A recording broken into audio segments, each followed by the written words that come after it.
ആയിട്ടാണ്. അതായത് എന്ത് സംഭവിച്ചു?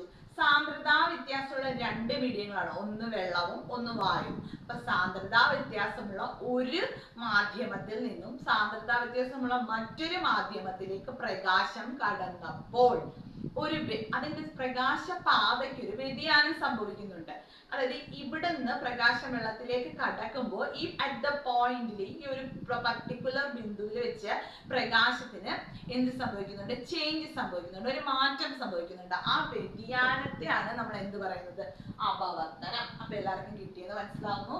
നോക്കിക്കേ, ഒരു മാധ്യമത്തിൽ നിന്നും സാന്ദ്രതാ വ്യത്യാസമുള്ള, അത് ഇമ്പോർട്ടന്റ് ആണ്, സാന്ദ്രതാ വ്യത്യാസമുള്ള മറ്റൊരു മാധ്യമത്തിലേക്ക്, നോക്കുക, ഒരു മാധ്യമത്തിൽ നിന്ന് സാന്ദ്രതാ വ്യത്യാസമുള്ള മറ്റൊരു മാധ്യമത്തിലേക്ക് പ്രകാശം ചെരിഞ്ഞു പതിക്കുമ്പോൾ, ചരിഞ്ഞ്